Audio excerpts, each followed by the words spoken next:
우리 인생을 살아가면서 우리가 원하지 않는 풍랑을 만나서 죽게 되었다 고백할 때가 있습니다. 하루는 제자들과 함께 예수님께서 배에 오르셔서 호수 저편으로 건너가자, 그렇게 예수님 말씀하셨는데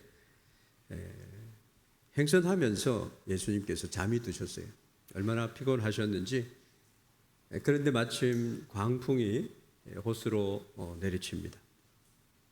보통 같으면은 낮에는 호수에서 호수 가로 바람이 부는데 그날은 마침 호수 중앙으로 바람이 불어왔던 것입니다. 배에 물이 가득하게 되기도 하고 아주 위태하게 되었기 때문에 제자들이 예수님을 깨웠습니다. 주여, 주여, 우리가 죽겠나이다. 예수님께서 바람과 물결을 꾸짖으셨어요. 그랬더니만 잔잔해졌다는 겁니다. 그러면서 예수님께서 제자들에게 말씀하시길, 너희 믿음이 어디 있느냐? 천지 만물을 주재하시는 하나님이 그 배에 계시는데 너희 믿음이 어떻게 되었느냐? 그러면서 잔잔해진 바다를 보면서 제자들이 그가 누구이시기에 바람과 물을 명하니까 순종을 하는가, 그렇게 했다는 겁니다. 하나님이 아니시고는 이런 일을 행할 수 없기 때문이다. 우리가 예수님을 믿는 것은 이 하나님을 믿는 줄 믿습니다. 예수 믿는 사람에게 있어서 가장 귀한 것은 그분을 신뢰하고 믿는 거예요. 믿음의 기초가 없으면 소망이 없습니다. 사랑도 없습니다. 기적과 이사가 일어날 수가 없고 우리의 삶에 열매가 맺혀질 수가 없습니다. 창조자 하나님을 섬긴다라고 하는 것은 오늘 이 음성을 우리가 들어야 된다. 너희 믿음이 어디 있느냐? 믿음이 흔들리게 되면 모든 신앙의 생활에 있어서 다 흔들리게 되어 있어요. 예수님께서 우리에게 말씀하십니다. 배 저편으로 가자. 예수님께서 말씀하신 그 가운데 우리의 삶의 표대가 되는 예수님의 말씀이 있다는 것을 말씀하는 것이죠. 그런데 건너가는 데 있어서 광풍이 일어났다는 것, 얼마나 심했는지 도무지 그 광풍, 풍랑을 잠잠할 수가 없어요.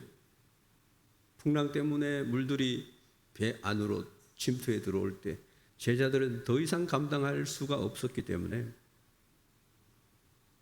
이 사람들은 갈릴리 어부의 출신들입니다. 호수에서 일어나는 풍랑과 파도는 능숙하게 처리할 수 있는 사람들이었어요. 그런데 그때는 자기들의 힘으로 될 수가 없는 거예요. 그때는 예수님을 깨워야 되는 게 맞아요. 그런데 예수님께서는 너희 믿음이 어디 있느냐, 그렇게 말씀하십니다.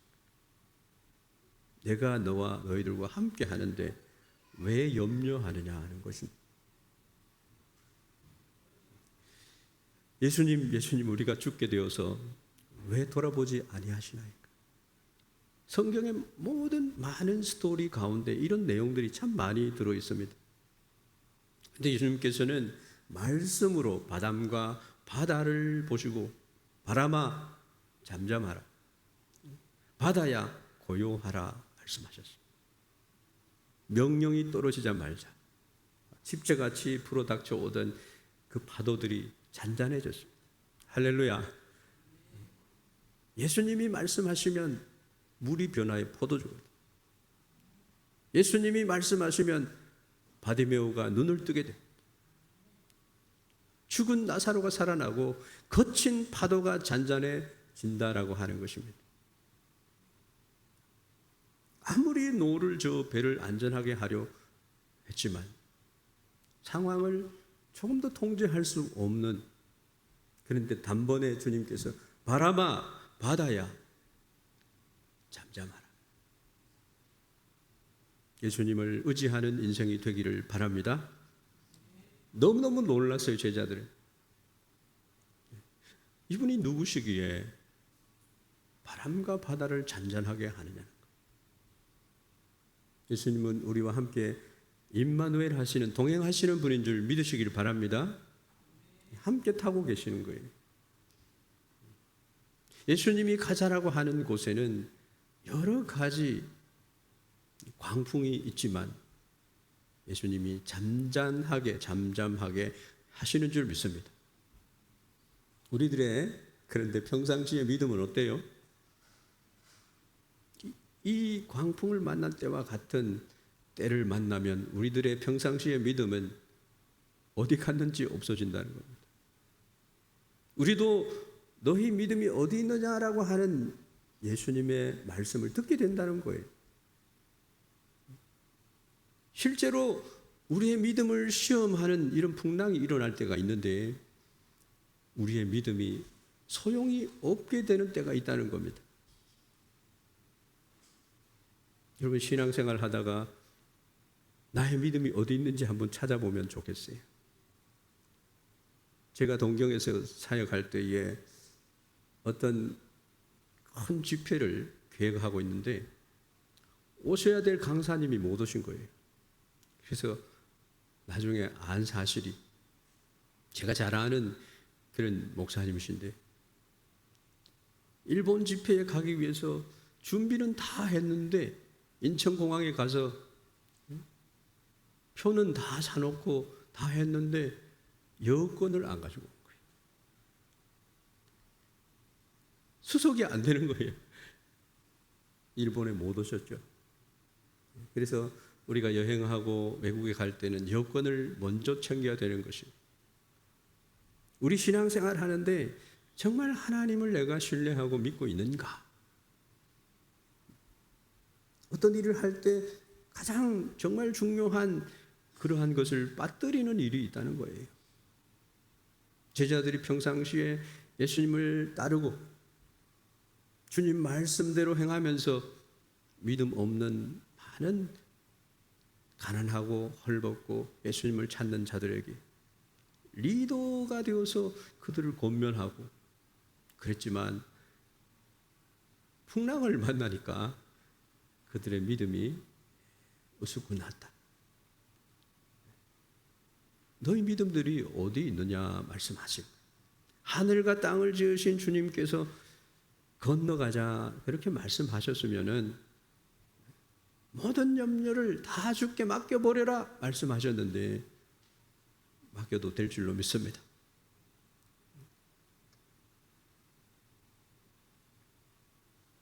풍랑이 있어도 가는 거예요.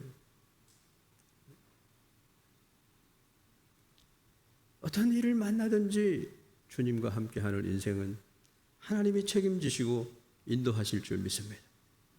존 웨슬레가 폭풍우를 만난 그런 이야기가 있습니다. 영국 감리교 장시자였던 존 웨슬레가 목사님이신데 배를 타고 미국으로 가던 중에 큰 폭풍우를 만나게, 옛날에는 폭풍우를 만나면 방법이 없는 거죠. 배가 흔들리고 침몰할 것 같은, 그래서 두려움에 잡혀 있었어요. 유명한 이야기예요. 그런데 배 안에 같이 탔던 독일의 모리비안 신도들, 성도들은 그 폭풍우 속에서도 찬송을 부르면서 평안하게 기도하고 있었다. 그들은 하나님을 신뢰하는 신실한 그런 믿음의 사람들로 되어져 있었습니다. 그 순간 웨슬레는 자신의 믿음이 얼마나 연약한지를 깨달았어요. 나에게는 아직 참된 하나님을 믿는 믿음이 없구나. 그래서 회개했습니다. 이 경험했던 것이 훗날에 올드 스케이트 회심이라고 하는 것으로 이어져서 진정한 믿음과 부흥 운동의 불씨는 믿음이다라고 선포하게 되었다는 겁니다. 아무리 신학을 공부하고 학문적인 배경을 가지고 있다 하더라도 죽음과 두려움 앞에서는 흔들릴 수 있다는 거예요. 이게 우리들의 믿음의 상황이라는 겁니다. 하나님을 신뢰하는 참된 믿음은 이 폭풍 속에서도 평안을 누릴 수 있고 찬송할 수 있는 믿음인 줄 믿습니다. 믿음은 지식이 아니에요. 삶의 위기 속에서 나의 믿음이 드러나게 돼 있어요. 하나님을 신뢰하는 사람은요, 흔들리지가 않는다는 거예요. 겨자씨만한 믿음이 있어도 이 산을 들어 바다에 옮기라 하면 옮겨진다는 거예요. 여러분 믿으시기 바랍니다. 우리의 생각과 상식으로는 도저히 이해할 수 없는 거지만 하나님은 전능하신, 그리고 풍랑도 파도도 잠잠하게 하는 그런 하나님이시다는 것을 우리가 기억해야 된다는 겁니다. 우리는 위기의 순간을 우리는 때때로 만나게 됩니다. 많은 지식, 설교를 많이 듣고 말씀을 알아도 하나님께 자기 목숨을 살려달라는 것이 얼마나 중요한 것입니다. 지금도 내가 감당할 수 없는 시련을 만나서 죽음의 선고를 받아서 악성 혈액암을 받아 가족도 면회가 되지 않고 병원에 갇혀있는 신세가 된 우리 자매를 생각해 보는 거예요. 지금 현재도 그런 상황 속에 있는 자들이 있다는 거예요. 말씀을 붙들고 기도해야 될 줄로 믿습니다. 예수님을 깨우셔야 된다고 생각을 합니다. 평상시에는 우리가 믿음의 얘기를 많이 합니다. 그런데 죽음의 앞에 오면은요, 자신이 쌓았던 인생의 모든 지혜와 지식과 믿음이 아무것도 아닌 것처럼 느껴진다. 주님 살려주십시오. 그 말밖에 할 수가 없다라고 하는 것이 오늘 본문 말씀이 말씀하고 있는 거예요. 우리도 평소에는 믿음이 굳건한 것 같지만, 흔들리지 않는 것 같지만 순간순간 흔들린다는 거예요. 제가 대학 신대원을 다닐 때 16명의 신학생들과 함께 20일 동안 성지순례를 갔습니다. 로마에서 베드로 성전을 봤어요. 폼베이에 가서 폼베이의 멸망을 봤어요. 나폴리 항구에 가서 맛있는 차를 마시게 돼요. 세계 3대의 미나또 항구라고 하는 곳이죠.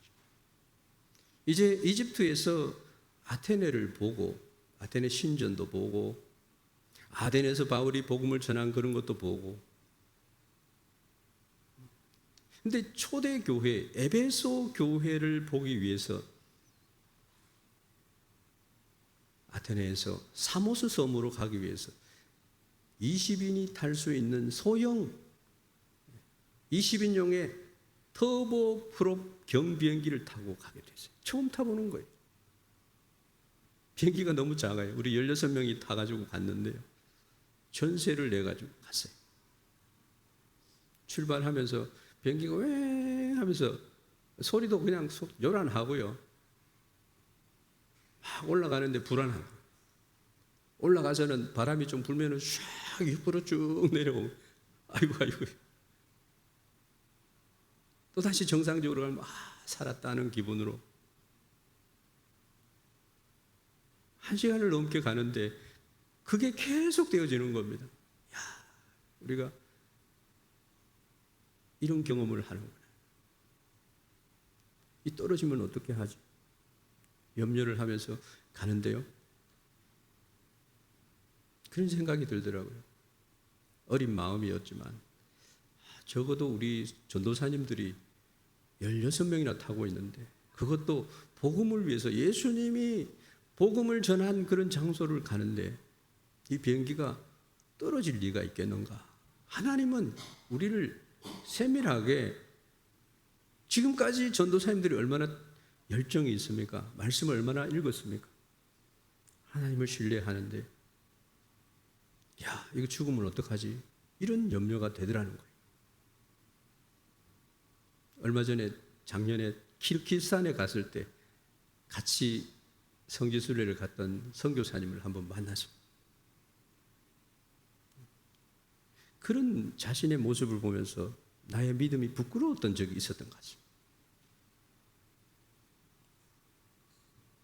아이고 죽었다, 아이고 살았다, 이런 생각으로 에베소를 향해서 갔습니다. 사모스에 가서 우리가 또 페리를 타고 1시간을 넘게 가서 에베소까지 다시 이제 자동차를 타고 갔어요. 에베소 교회는 여러분 잘 아시죠? 사도 요한이 그곳에서 예수님의 어머니 마리아를 섬겼던 그곳입니다. 나중에는 반무아라고 하는 섬에 가서 유배를 당해가지고 그곳에서 생애를 마쳤던 그런 예수님의 수제자였습니다. 이런 이제 믿음의 생각을 하니까 마전도사야, 담대하라. 예수님의 이름으로 담대하라. 힘을 내고 기쁨을 잃지 말고 믿음을 가지라는 거예요. 왜냐하면 주님께서 함께 하시고 지켜주시기 때문인 줄 알았기 때문입니다. 여러분, 믿음을 갖게 되니까요, 두려움이 없어져요. 그리고 이제 남은 시간은 이렇게 하면은 거기에 몸을 기대가지고 그냥 이렇게 즐기는 거예요. 사빙을 하면은 파도를 타가지고 쫙 즐기는 것처럼 비행기를 타도 두려움이 없어요. 한국에서 일본 올 때도 비행기가 갑자기 바람을 맞아서 휘청할 때가 있는 것을 몇 번 경험하지 않았습니까? 여러분들은 하나님의 사랑하는 주의 자녀인 줄로 믿습니다. 그렇기 때문에 요동하는 그런 광풍이 있다 할지라도 우리는 안전한 포구에 거하고 있다는 것을 잊으면 안 된다는 겁니다. 우리의 믿음은 어떻습니까? 평상시엔 믿음이 있다 할지라도 칼날 같은 위기나 어려움을 만나면 믿음이 훌쩍 날아가 버린다. 그럴 때는 어떻게 해야 됩니까? 주님 앞에 나와서 나의 믿음이 어디 있는지를 찾아야 돼. 내가 나 자신의 재능과 힘과 능력을 믿고 살아가는 것.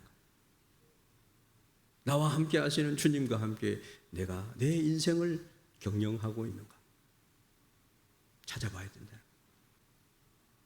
인간 본연의 두려움이 남게 된다는 거예요. 암에 걸리기만 해도 두려워가지고 막 그냥 그런, 제가 420가정의 부산 호산나 교회에 교구를 맡아서 사역할 때 이런 예수님과 함께 건너가고 있는 인생 가운데서 두려움에 떠오는 성도들이 얼마나 많았는지 모릅니다.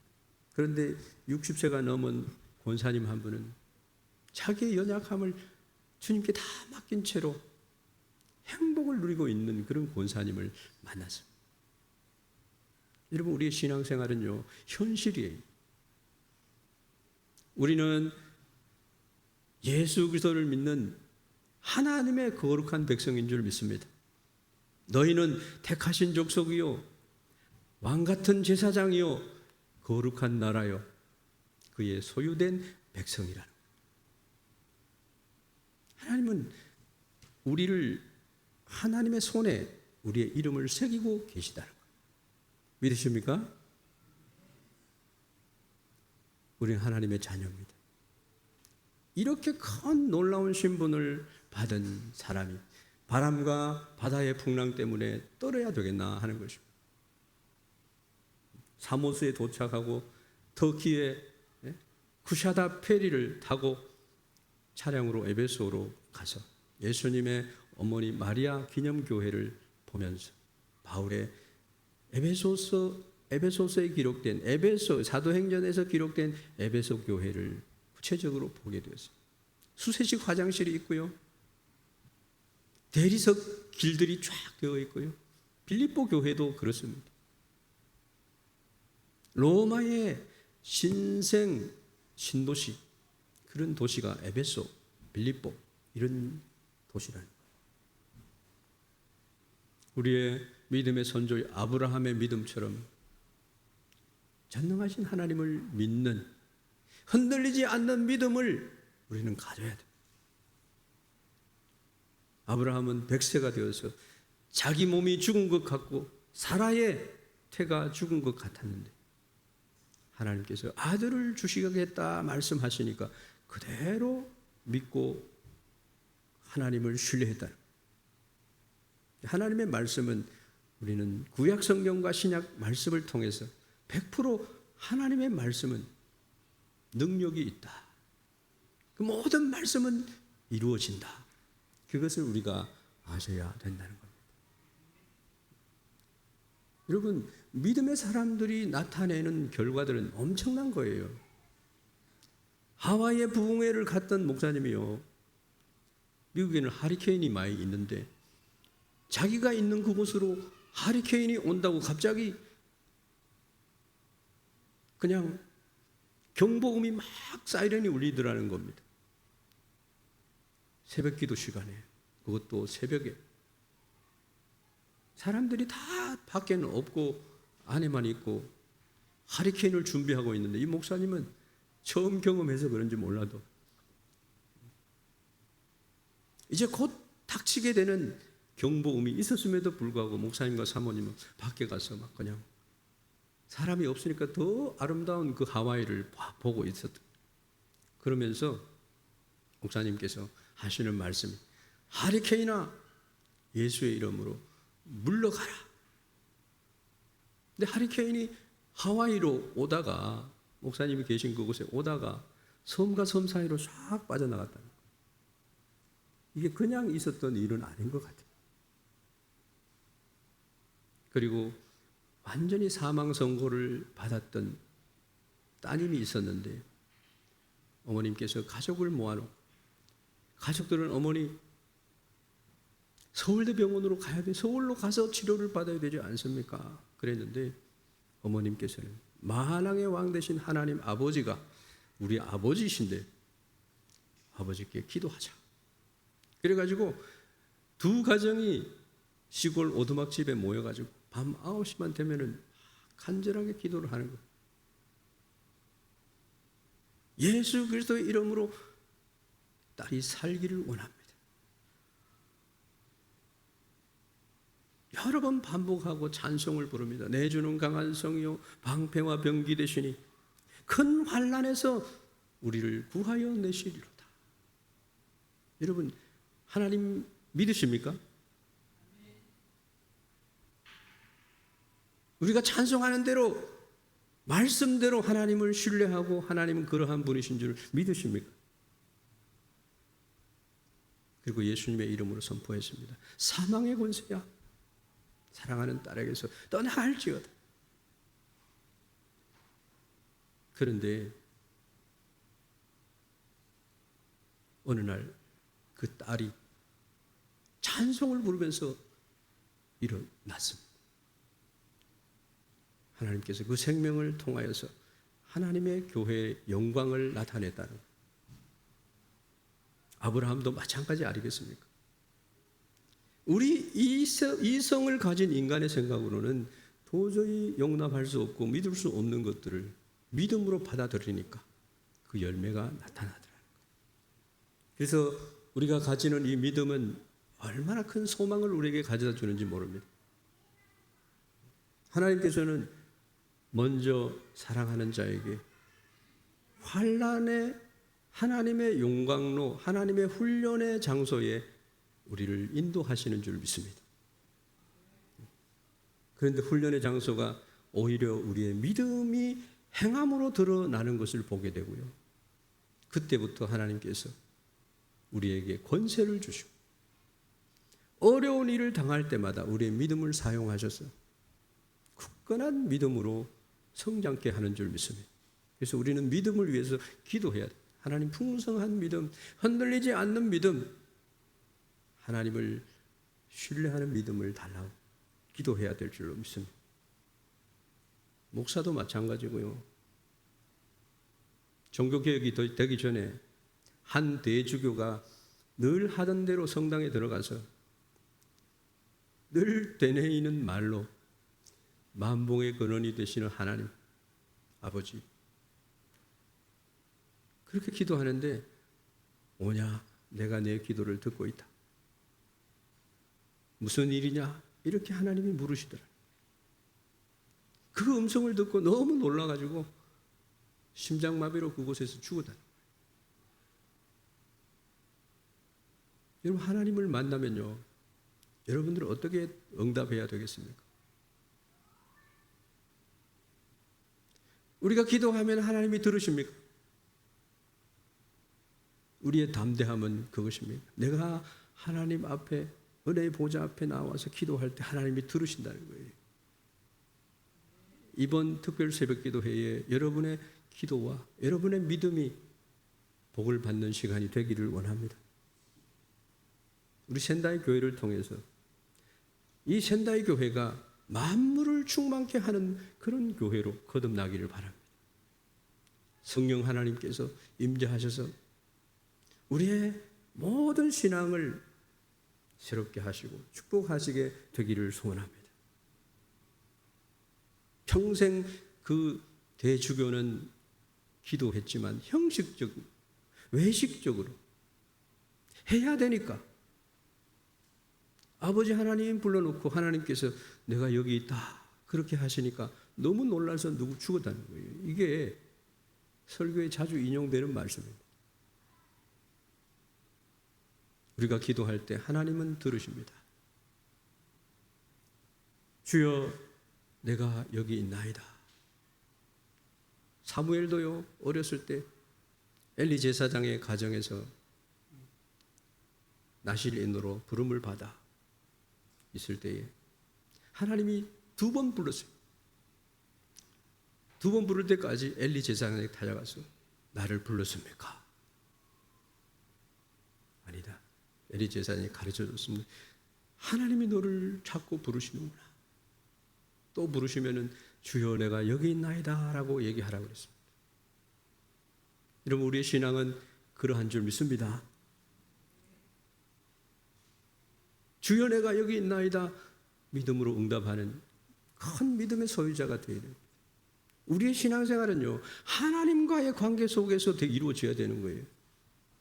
그 믿음이 형성이 되면 그 다음에는 말씀을 통해서 형성이 되면 하나님을 사랑하는 모습으로 나타납니다. 사랑하게 돼 있어요.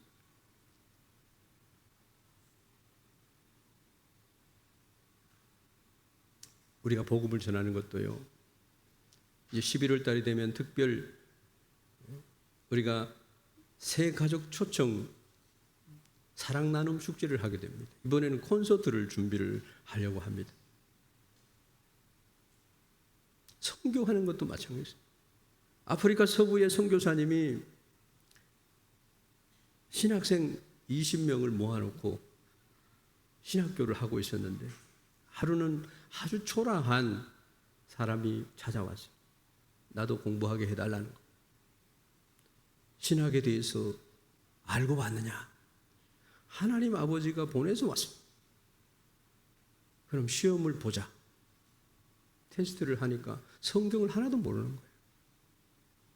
글을 모르는 거예요. 아무것도 모르는 거예요. 성경 구절 아는 게 있느냐? 모르는 거예요. 너무 신학이 어려우니까 돌아가세요.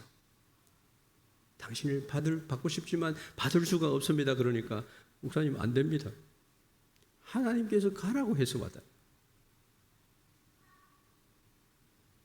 그래도 너무 어려우니까 우리가 가르쳐 줄 수가 없습니다. 돌아가세요. 하나님이 가라고 그러는데 왜 쫓아내느냐.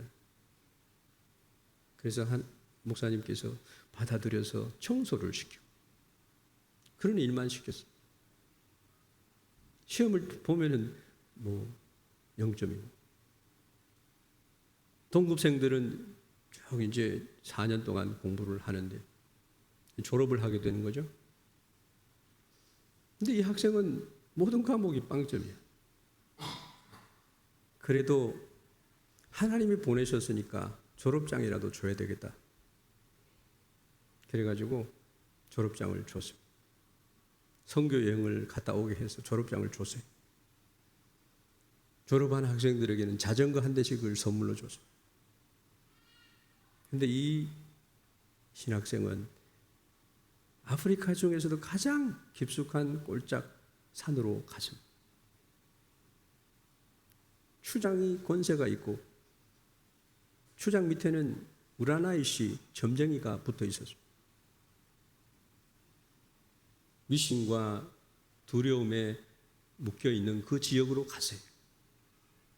8년 동안 전도를 했는데 3명이 예수님을 영접했어요. 해도 재미도 없고 그래서 떠나자 하고 이제 생각을 하는데 보따리를 사서 자전거에 이제 자기의 짐을 싣고 떠납니다.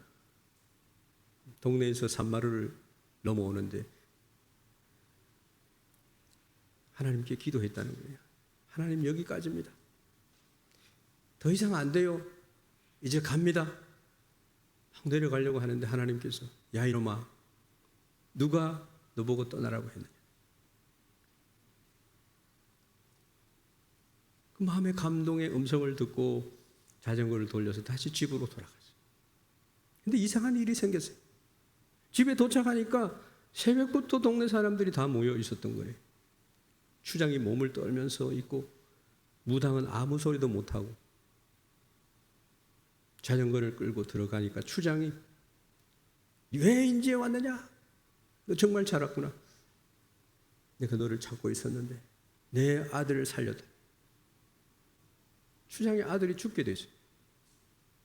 무당이 살리려고 해도 살아나지 않는 거예요. 아무리 권력이 있어도요. 죽음의 풍랑이 올라오면요. 인간의 힘으로는 안 되는 거예요. 마당에 누워있는 아들을 가리키면서 추장이 말합니다.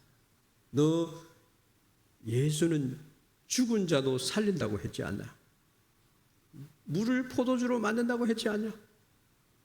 많은 기사와 기적을 행한다고 했지 않느냐? 예, 그렇습니다. 그럼 네가 해봐라. 내 아들이 죽게 됐는데 네가 못 살리게 된다면 너도 죽고 예수도 거짓말쟁이야. 자전거를 내려놓고 조마조마한 마음을 가지고 그 아들을 끌어안고 통곡하면서 기도합니다. 하나님 아버지, 주님은 능치 못하심이 없습니다. 죽은 자도 살리시고 없는 것도 있게 하시고 야이로의 딸도 살리시고 막 성경 구절을 갖다 대면서 막 새벽부터 오전 11시까지 막 기도를 하는 거예요. 몰입해서 기도합니다. 그때 죽어가던 아들이 큰 숨을 내쉬면서 살아 일어났어요. 아들이 살아나니까 추장이 외칩니다. 살았다. 살았다. 아들아 하면서 동네 사람들에게 말합니다. 이 사람들아, 예수가 우리 마을에 오셨다. 그날 이후에 이 사건으로 해서 그 마을 전체가 큰 부흥이 일어났다는 거예요. 8년 동안에 3명 전도했는데 추장이 앞장서서 이 예수님을 전하니까요. 2,000 가구들이 180가구가 예수님을 믿게 되었다는 거예요. 무식쟁이였어요. 하나님이 신학교를 가라고 했어요. 무시를 당했어요. 여러분, 지식과 믿음은 다른 거예요. 하나님을 내 지식으로 알고 있는 거하고 내가 하나님을 신뢰하고 믿는 거하고는 다르다는 거예요. 오늘 본문 말씀을 요약하면 이렇습니다. 예수님께서 호수 저편으로 건너가자. 이것은 명령이면서 하나님의 약속의 축복이 말씀입니다. 주님이 함께 타시고 주님이 목적지를 정하시고 주님이 말씀하십니다. 믿음이라고 하는 것은 무엇을 내가 아느냐 하는 것보다가요. 누가 말씀하셨는가 하는 것이 거기에 반응하는 것이 그분을 신뢰하는 것이 믿음이라는 거예요. 풍랑이 시험하는 것은 우리의 노젓는 실력이 아니라 예수님의 말씀이 내 안에서 실제 하는 그런 능력으로 나타나야 된다. 우리 믿음은 어떻습니까? 그냥 교회에 가면은 믿음 생활 하는 것이라 절대 아니에요. 풍랑이라고 하는 것은 현실에 우리의 삶에 있는 거예요. 전문성이 있는 어부 출신의 사람들도 무력해지는 그런 순간을 맞이하는 것이 우리의 현실이에요. 설교, 신학, 사역의 연륜을 쌓아가지만요, 위기 앞에서 우리는 덜컥 내 심장을 두려움으로 막 그냥 엄습해 오는 것을 감당할 수가 없어요. 웨슬리가 폭풍 속에서 자신의 연약함을 보고 믿음 있는 사람들 보고 통회했던 것처럼 지식과 경험, 그런 것은 우리에게 많이 있잖아요. 근데 주님이 주시는 평안이 있나요? 낭기류 속에 놓여졌을 때 뭐 그런 영화들이 많이 있지 않습니까?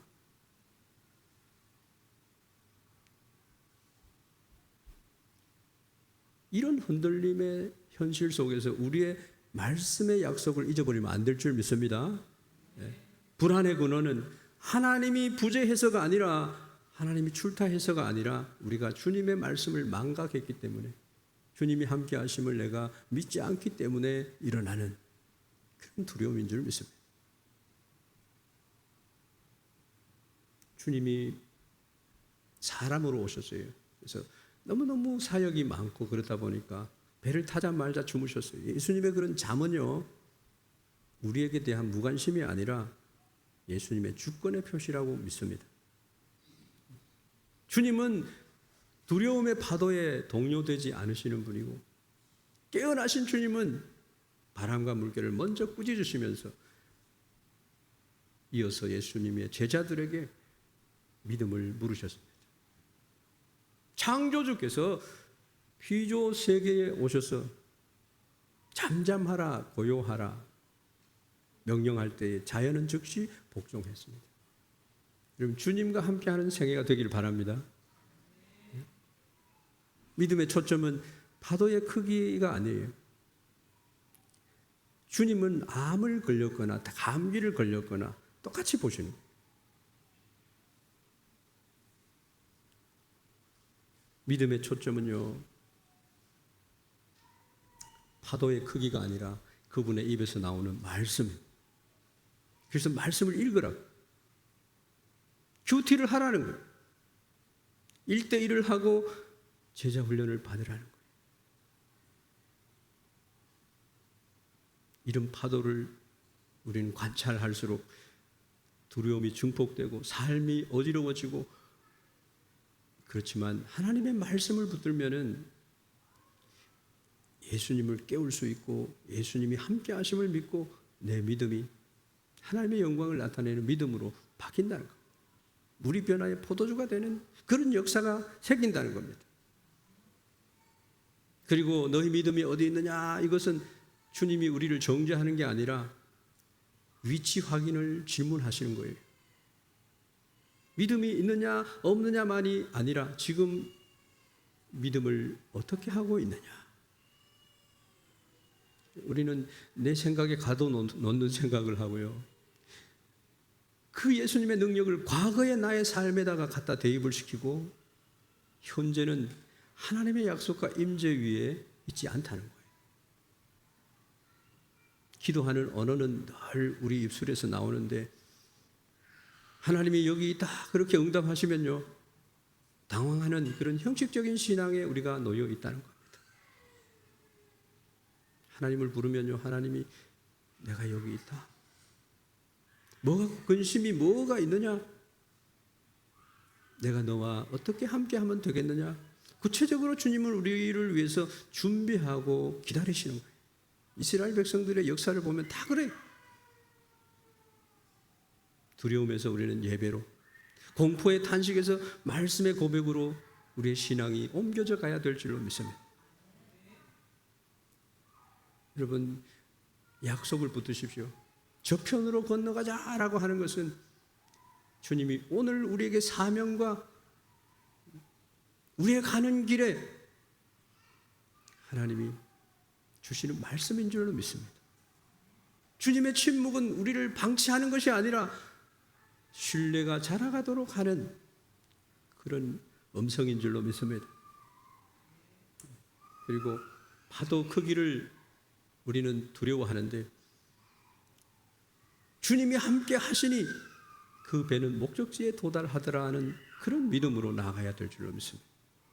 그래서 우리가 혼자 떨지 말고 함께 주님을, 오늘도 우리 셀 모임들이 있지 않습니까? 셀과 교회가 합심해서 주여 구원하여 주옵소서 외칠 때에 우리 공동체가 믿음의 공동체로 거듭날 줄로 믿습니다. 다음 세대와 지역 복음화와 선교와 사랑 나눔을 하는 나누는 그런 교회로 믿음의 교회가 되기를 주의 이름으로 축원합니다.